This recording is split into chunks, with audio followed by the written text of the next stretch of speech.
our history is not taught. You know, people don't know.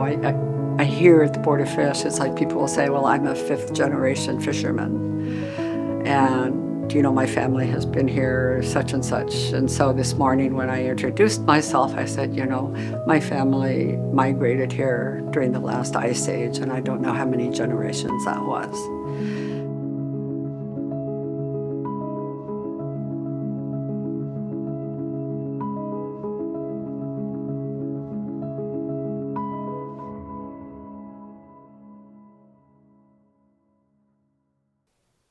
As herring protectors, we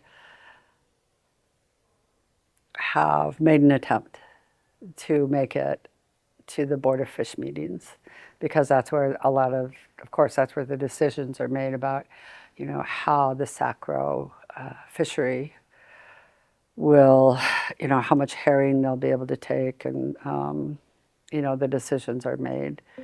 And we had like 100 people testify at the one in Sitka in 2018, which was amazing. We had people from middle school all the way up to elders testify. It was more than 100 people showed up in Sitka to testify about the importance of herring to Sitka. And so the Board of Fish runs on a 3-year cycle, but then of course the pandemic happened, and it was supposed to be here in Ketchikan. And a lot of times what happens with the Board of Fish is that it takes a while for the dates to get established, and we were notified particularly late about when the meeting was going to take place here in Ketchikan. And so Chandler, who's an awesome volunteer, we found out the dates, and I think she made arrangements for 15 people to come here. And which means, you know, hotels, cars, tickets. And then a week before, the Board of Fish, they canceled it. They postponed it. So bad for Chandler. We had to cancel all of those tickets and everything that we had ready to go. And then ended up waiting for the Board of Fish to reschedule. And sadly, it was scheduled for Anchorage.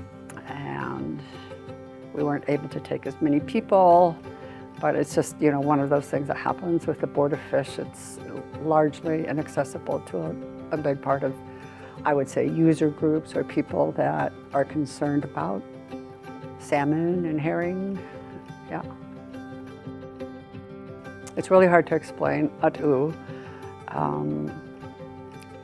So they are things like robes, coppers, that tell our history, right? So there's the Chilkat robes, the woven robes, there's raven's tail robes, and then there's our felt robes that can be atu. And what that means, that represents something significant in our history, a person in our history. And so I thought it was really important to commemorate starting our fight to protect the herring. And I had asked a friend of mine, Carol Huey, to design a herring robe, which is the original herring robe. And I think that one must have come out in 2019. And then in 2020, I think it was, or probably the year before, I loved the herring robe so much, I thought I would ask Carol to make 5 more. And then Carol and I spoke, and Jennifer Younger, who's an amazing artist, I don't know if you know of her, this is her work. She actually, we got a grant for her to apprentice with Carol Huey to make a herring lady robe and 2 more herring robes. And the herring lady robe's actually based on a copper of the herring lady that she had made. And so they put together these 5 robes. Central to the robes is the herring lady. It's the image of the herring lady. And when you look at the robe, you can see there's a young lady who sat on the rocks. in Sitka, we were getting ready, our people were getting ready for the harvest season in the springtime. And it was a beautiful, probably warmer day than, today. Is very sunny. And this young lady, instead of helping everybody get ready for the harvest season, she went down to the beach in the channel in front of the village, and she would sit on this rock. And I would imagine, that people were probably not happy with her because everybody else was getting busy because we had a food economy and everybody had to work together, right? But no, she was sitting down on this rock. And it turns out what she was doing is she was singing to the herring. She was inviting the herring to come to Sitka, to Kh'asheechtlaa. And one day, it was a beautiful spring sunny day, she fell asleep on the rock. It was low tide. And while she was sleeping, the tide had come up and her hair was floating on the surface, and the herring had come and laid eggs in her hair. So you can actually see that in the robe. If you take a look at there's pearls that represent the herring eggs. And so that's why my clan is called the Herring Ladies. The other thing that they designed is when you put the robes all together, there's 5 of them.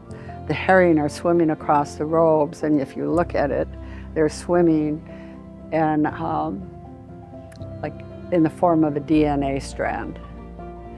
And that shows our history with herring and our history with with Kh'asheechtlaa, with Sitka as a people, because we have had this relationship with herring and really with salmon and with everything.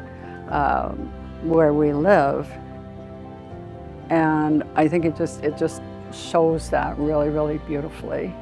And so we were excited to have the robes here, and we were going to take them to the Board of Fish, and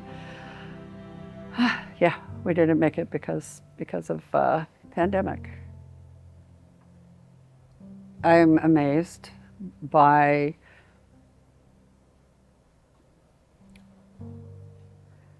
not a lot around the Board of Fish, but a lot around good things.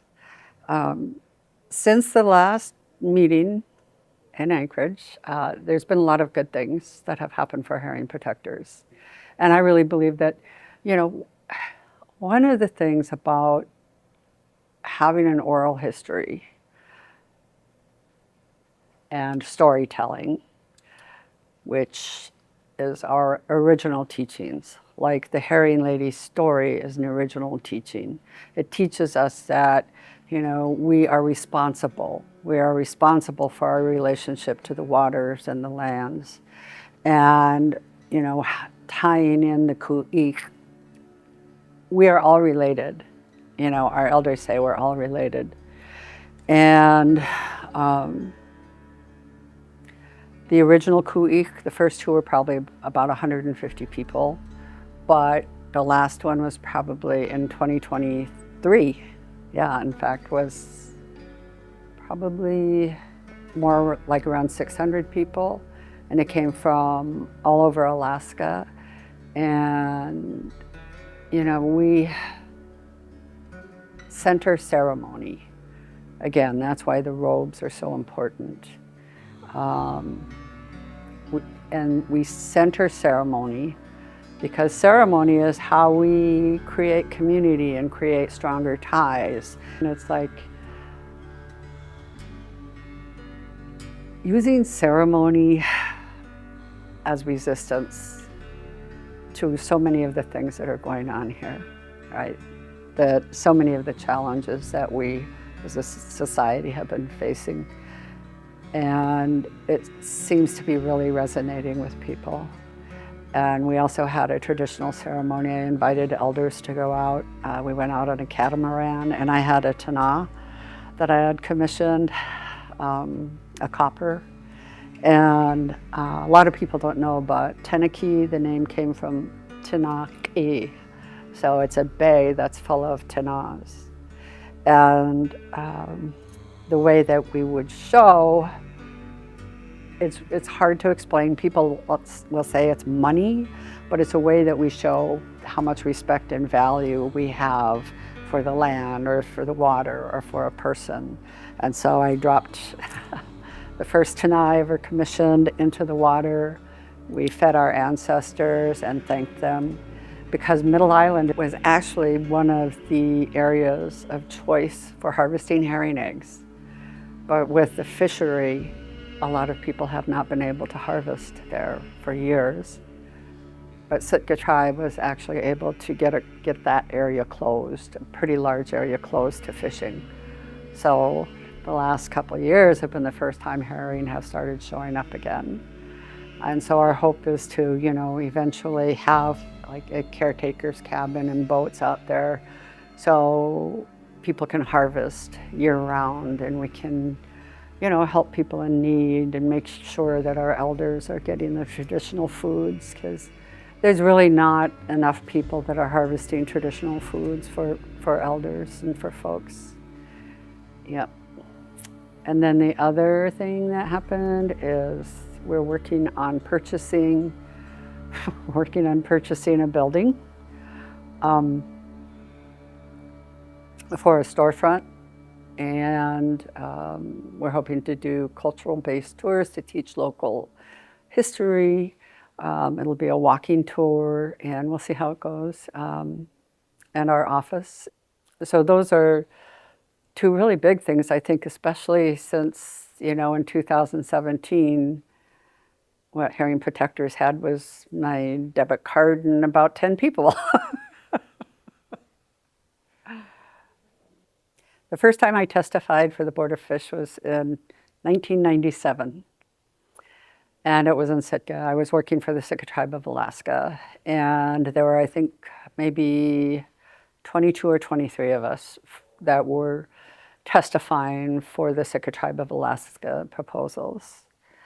And I took a step back after that because, the tribe did make some inroads with the state. There were some good things that happened. There was an MOA in place, but I guess the early 2000s, I didn't even realize that the state pulled out of the MOA. And so we actually started organizing after Standing Rock, because a group of us, that was a tough year, 2016, and we felt like we wanted to do something, and so we did. We had a rally, we had a fundraiser where we raised $10,000 to send down to Standing Rock, and it felt so good to do something positive that we decided to continue to work together. And so I suggested, let's work on herring. And I was surprised because I was the only Tlingit person in the room, and they all agreed, because somehow all of them knew what was going on with the herring. And it just so happened that in 2018, the Board of Fish was going to meet.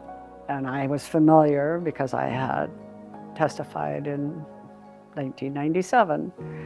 And it is important that we have a voice, because it's hard. It's really difficult to go into a room full of people that know nothing about us and who we are. Our history is not taught. And so it's important that we show up, and it's not easy. It's not easy. It's hard to walk into a place where, you don't know people. And so that's why I felt it was important for us to be there in 2018, and it was important for us to, to try to be here in 2023, and the reason to come here now. So in 2023, when we were supposed to come here, we went to Anchorage, and my friend Paulette, who is one of two maybe women harvesters, we always take herring eggs with us if we've got them wherever we travel. And so we had herring eggs in our room that we had set up to, so people could be comfortable while they're waiting. And Paulette went and took some herring eggs in, one of those tin flimsy pans when it was her turn to testify. And she held up a branch with herring eggs on it, and she's like, "This is why we're all here."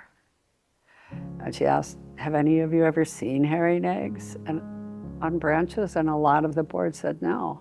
And she's like, would you like to see them? And so she had them, whoever is in charge of passing things onto the board, and as they passed them around the table, one gentleman held it up and said, how do you get the eggs to stick to the wood? And I think that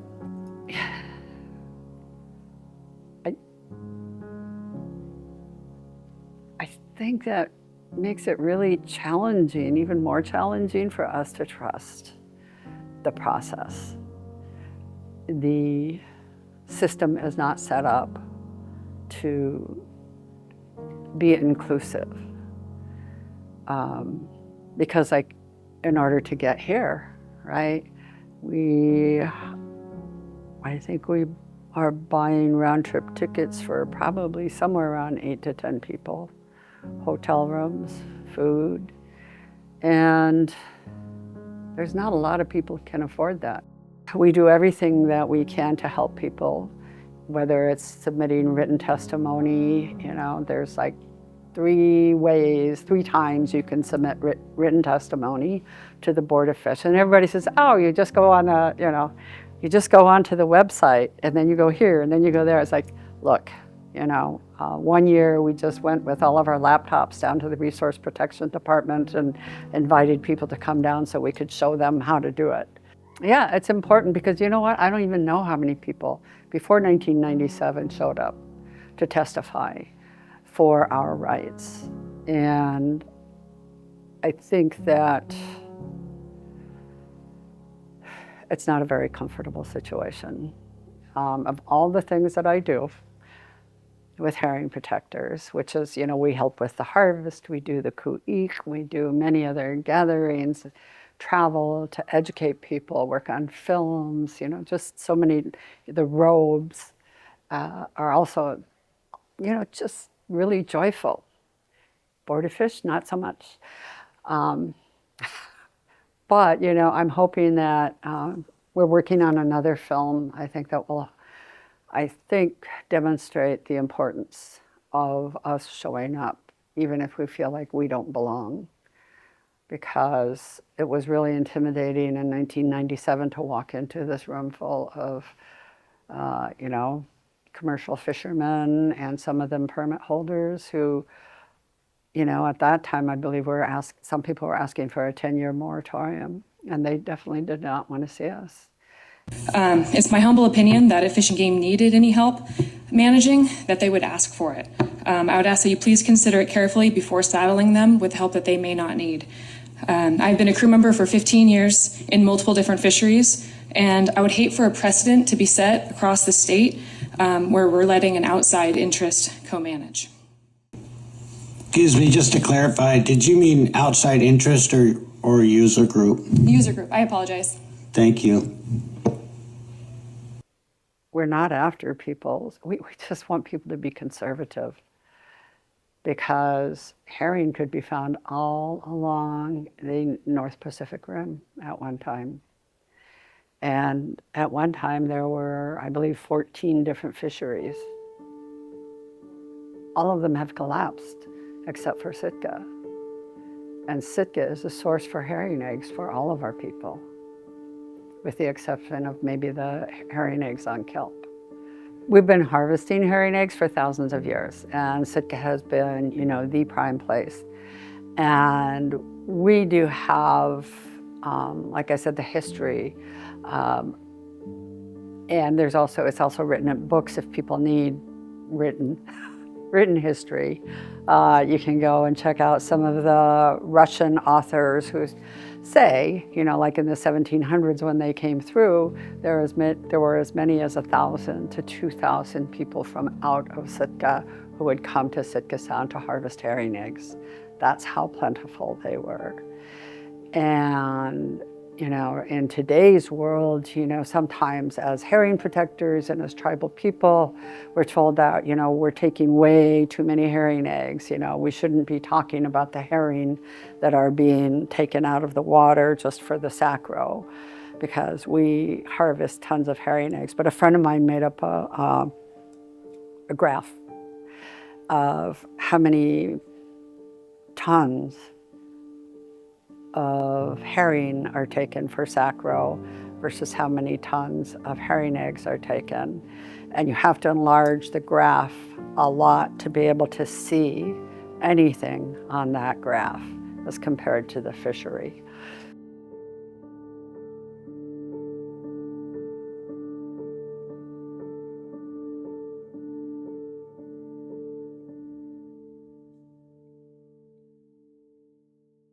We have global warming, the oceans are warming. We have so many things going on in this world that we have no control over. What we have control over is greed.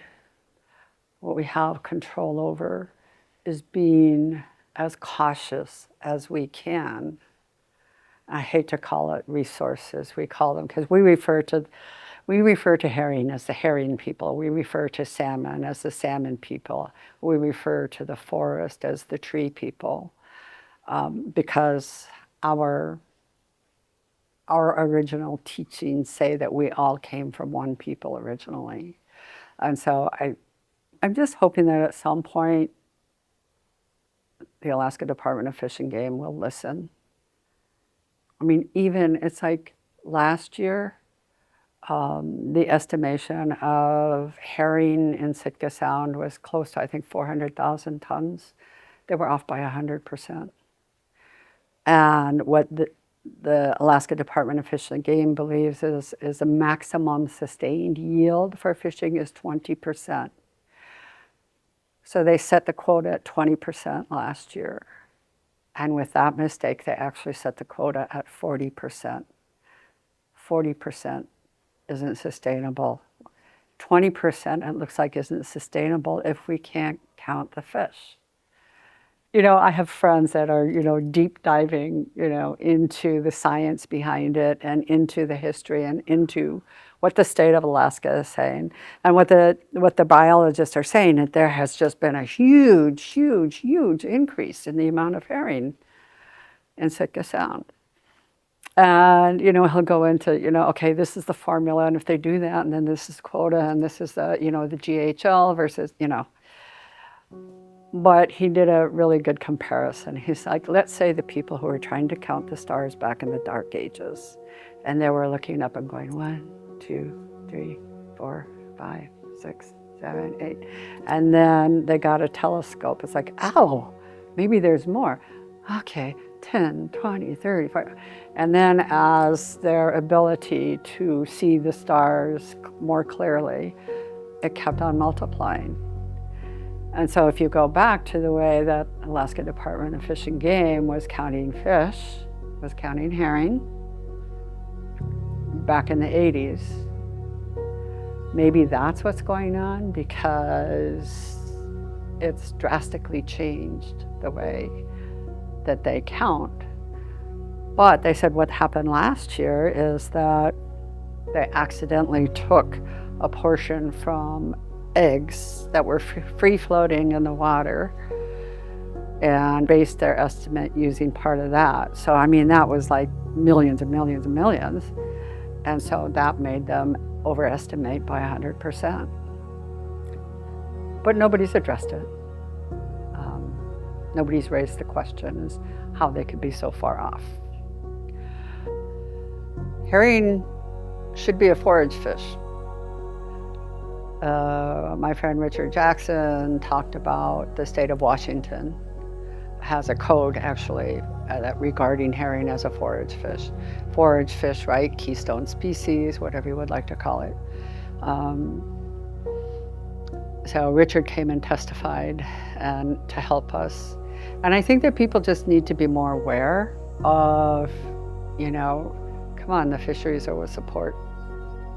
We all, I mean, I love salmon, I love halibut, I love herring eggs, I love it all. And people should recognize. And I don't think that people know that, I think there were 3 fisheries in the Ketchikan area, herring fisheries, that crashed.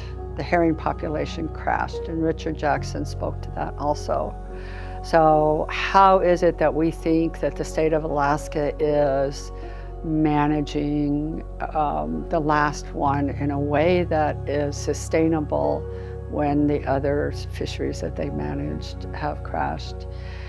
And you know what, our neighbors, so the Sitka Tribe of Alaska did a survey of tribal citizens and found that the furthest places that herring eggs were sent to tribal citizens was Florida and Hawaii. I know my family regularly sends them to Barrow. You know, the Jacksons are our in-laws, so my daughter makes sure that she sends herring eggs here, and there's probably a lot of people. I'm sure a lot of people here in Ketchikan that receive herring eggs. And in fact, there was a group from KIC that went and was learning how to harvest herring eggs last year. And I think that it's just, I think one of the biggest problems is that we've forgotten as humans that we are sacred, that everybody is sacred, and that herring are sacred. And when we continue to place an only monetary value on our relatives, on the herring or the salmon, and have that only one-dimensional way to see them as money, that will allow the continued overfishing, over-extraction, destruction. And it was really interesting because, you know, I told you back in 2017, we had this group of people and I was the only Tlingit person there. And when we decided our first action was ceremony. And when I told them we're going to do a ku'ik, they're like, what's a ku'ik? I said, really hard to explain. We're going to start having potlucks. We're going to start making gifts. We're going to start gathering. And that's what we did. And somehow we pulled it off with like probably a core group of 10 people. We pulled off a ku'ik for 150 people in a month. And after that, I went and asked a number of the folks that worked with us. I said, what did you learn? What did you learn from this experience? And there was a young lady from Prince of Wales who had grown up in a fishing family. We had some places of disagreement. And I said, so what did you learn? She said, you know what, Louise? Before the ku'ik, I never would have thought of herring as sacred. And it seems really simple. Or it seems like a really simple thing to do. But I think if we do not put that energy out there, if we do not put that energy within ourselves, that we're just going to keep going down the same road of destruction and of hatred and of fighting. And really, that's not the kind of world that I want for my children and my great-grandchildren. I now have, great-grandchildren. And so I think, you know, what people in Ketchikan and everywhere can do is just to, you know, reach out and try to understand each other better and show up for people. Because that's what community is about. And I will tell you, it's like our celebrations that I talked about, you know, at the park during herring season, there's a really long beach when the tide is low. And I went out there with a friend and there were seagulls and eagles and ravens and herons and just all different kinds of species of ducks. And then there were whales and, you know, all the mammals, the seals, and everybody was just, I mean, it was so loud because there were so many seagulls and so many birds and they were all feasting on herring and herring eggs. And I told my friend I was walking with, I was like, this is just like a cacophony of joy. And I tell people, you know what, and gratitude for what our home has to offer everyone in the community, including all of our relatives that show up.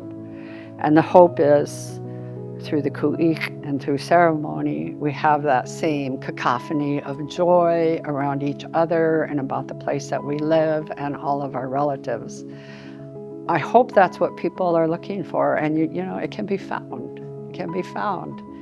You know, it's not easy being at the Port of Fish, but boy, we had some of the best belly laughs. You know, I've made so many friends that I never would have probably crossed paths with throughout this process.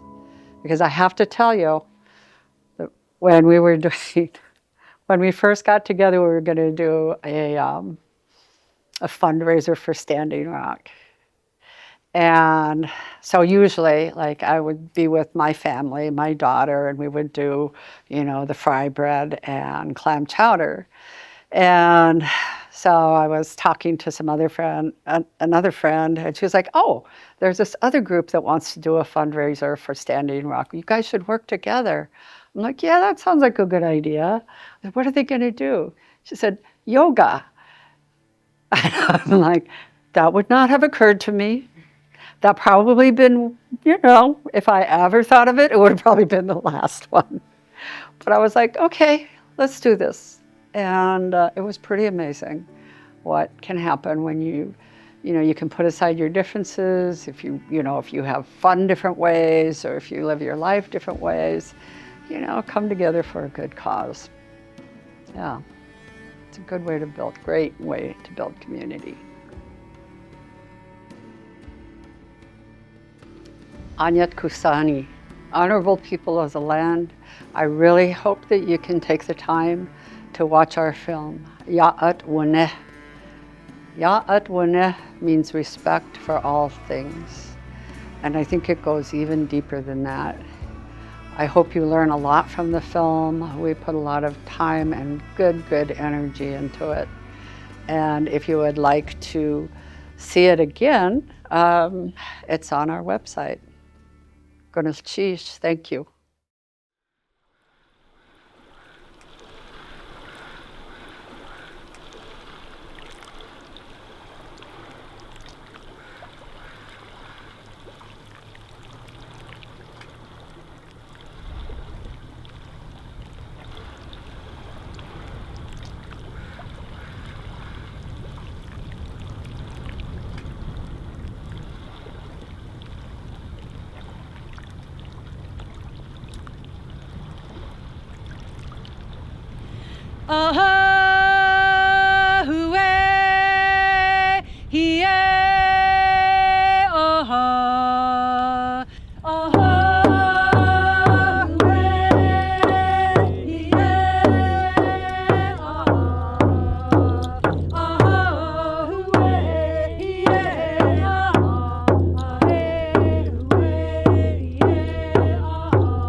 Yáa At Wooné, respect for all things.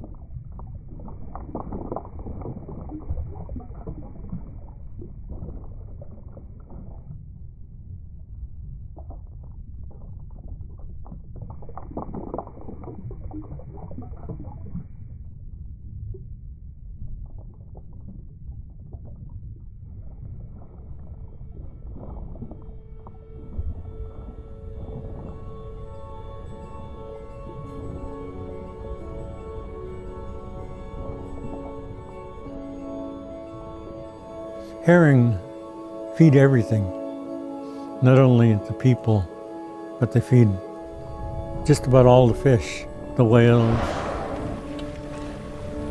the seals, the birds, and what the birds drop, they feed the forests. Herring are loaded with oil, and that's one of the reasons that makes them such a foundational forage fish, is that they are converting all of these little copepods and other little critters into a tremendous package of oil and nutrition, all the way up to the largest species. That's a tremendous bioenergetic transfer. Almost everything that we have in Southeast Alaska that we enjoy depends on the herring. I think in a lot of ways the herring would be the basis for our way of life. The herring means a lot to Tlingit people. It's the fish that comes in the springtime, and after our long, hard winter, it's a celebratory time. It's the beginning of a new year of all of those things that connect us to this place.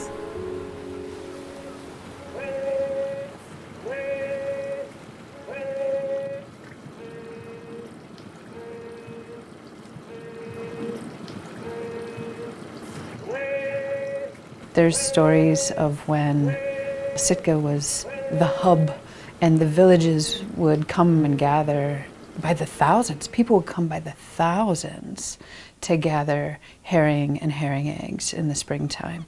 And you could see herring eggs drying on the branches for miles down the beaches.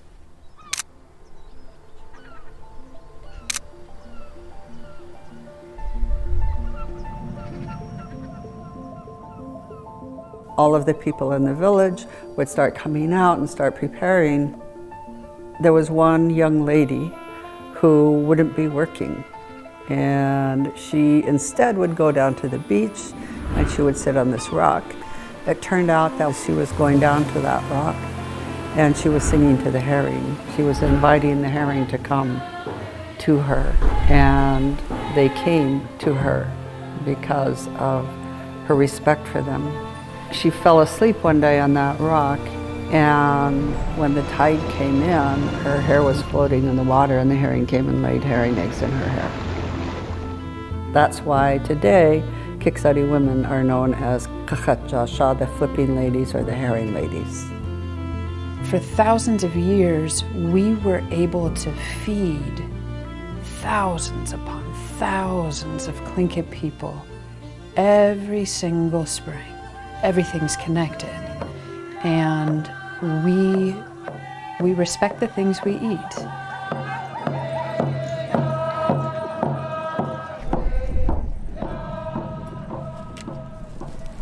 I'll get this one. In Tlingit, they call these, when the eggs lay on these hemlock branches, they call them hauda'a.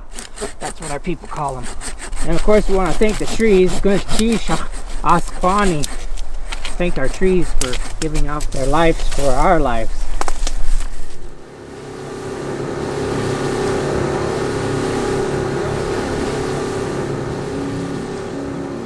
I've been fishing for herring eggs since 1952, which would put it about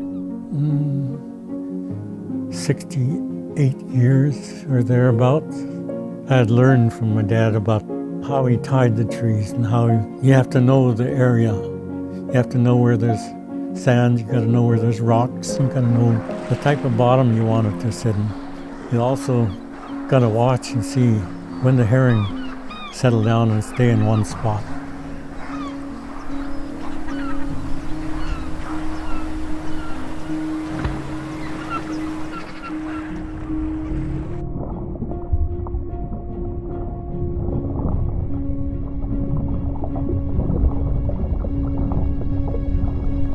When we give herring eggs away, anytime you're gifted, a big bunch of herring eggs, you know that the person who just gave it to you loves you, that they care about you.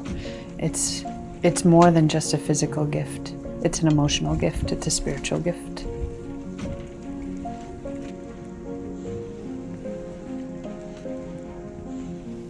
One of my most favorite memories is sitting around the table at my mother's. My brother and my nephew would be harvesting herring eggs, and he'd come in, and we would just sit there and we would eat fresh herring eggs just right off the branches, and sit there and cut branches and bag them and talk about who we were going to send them to, and people would start coming in, and it's, to me, a really special, magical, spiritual time because, we all come to the table and we all share with each other. To think that my great-grandchildren may not be able to know that. Joy, that joy of the harvest and that joy that represents the spring, and to me it just represents thousands of years of living here.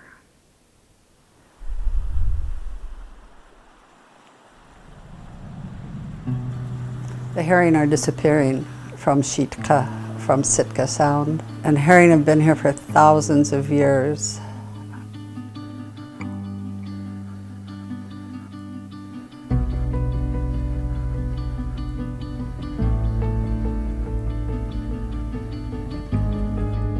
A lot of people don't realize it, but herring were checks and balances for a lot of things in the ocean. Right now the commercial industry is upsetting that balance. But the first herring to spawn are the older ones. Commercial industry found that out, and that's why they start the fishing so early. And that's why we have no more older herring. It's about the worst products you could ever imagine. And the way you get it by rounding up both male and female herring, killing them all, and then taking only the females that are the most mature and taking their eggs and initially just grinding everything else up was pretty wasteful. We Tlingit, Kiksadi have stories that go back about how plentiful the herring were, not only here, but all up and down the coast, down into British Columbia, all of Southeast Alaska.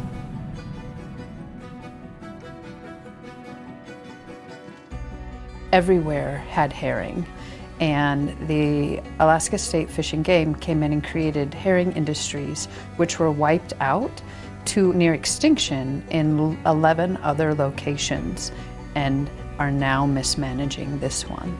I would hate to have this place fished out as well. Nobody has any place else to go to get eggs. This is it. The Sitka tribe, our elders and our culture bearers and our harvesters have been talking about this for decades, what has been going on. They've seen it and convey that year after year after year to a system that doesn't listen. Even last year when they didn't fish because the processors said they weren't going to buy them. They never asked us. We've been telling them to stop and slow it down for a long time, but they never listened to us. The management picture is really something to question because we don't really have a sustainability proposition. We don't even have a price proposition. It's only maximum sustained yield. We'll take whatever biomass is there and we'll figure out what the maximum we can take and we'll do it, regardless of price. So it's not even really an economic model that we're following. It's just a production model. The Sacro herring fishery, as it currently exists, is really out of balance when we talk about the health of our ecosystem, the health of all of our fisheries, the health of subsistence, the health of our local cultures. And I think extractive industries like this that don't respond to community priorities and the voice of the people, they're an example of colonization. And it goes back to racism and whose voices are heard at the table when we decide how we take care of the world around us. Not only do they have historical precedents of mismanagement, They also have a historical precedent of not listening to the people who managed the fisheries correctly for thousands of years. And it is time for the state of Alaska's Fish and Game to listen to the people who know the herring the best.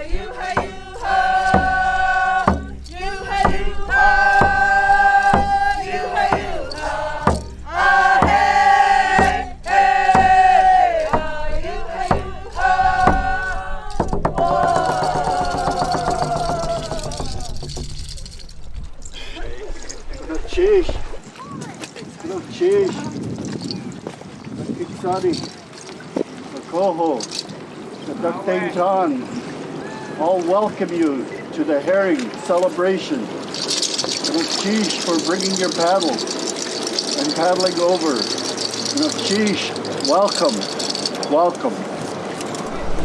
Kh'asheech!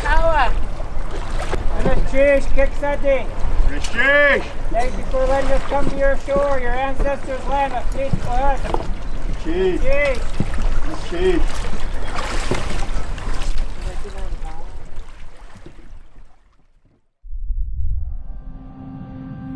Ceremony as sovereignty. The concept, I think, is really different from the Western culture. We don't have title to the land. We have stories related to Kh'asheechtlaa as Kiksadi. The reason that we had the herring ceremony is that we, as Tlingit people, solidify our relationships to the land, to the waters, to history, and to each other. Within all of these stories lies our original instructions that we've been taught. We are saying, you know, this is our story.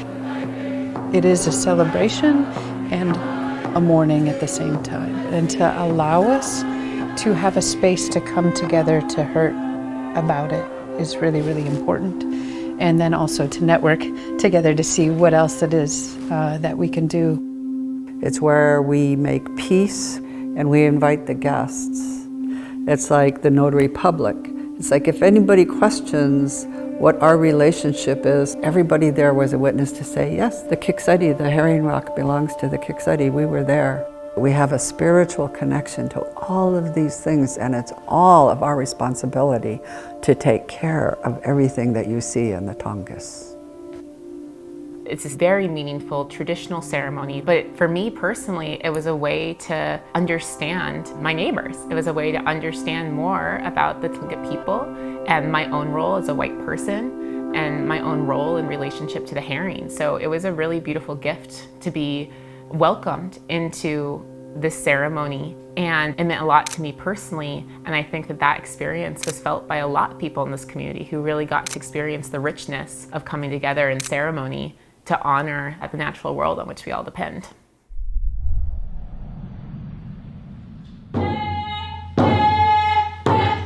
Our culture is older than the Roman Empire. We're older than pyramids by thousands of years. It's not just a saying that we are stewards of this land. It's real. It's what we've been doing. And there are systems in place that we utilize to make sure that we got to continue to live here, as well as the herring, as well as the salmon, as well as the seals, as well, you know, everything's connected. With everything that's going on in the world right now, that we all can make a decision to pull away in fear and despair, or to come together in hope and to really start listening to each other. And over the last few years, that's what we've been trying to do. And we need to put aside our differences, be able to be strong allies with each other, It doesn't matter if you're Alaska Native, it doesn't matter if you're non-Native, young or old, whether we've been here for, 10,000 years or time immemorial or came here a year ago. If you understand the importance of herring, everybody's invited to support the Pacific herring in Sitka Sound in Kh'asheechtlaa. That's ceremony, that's sovereignty.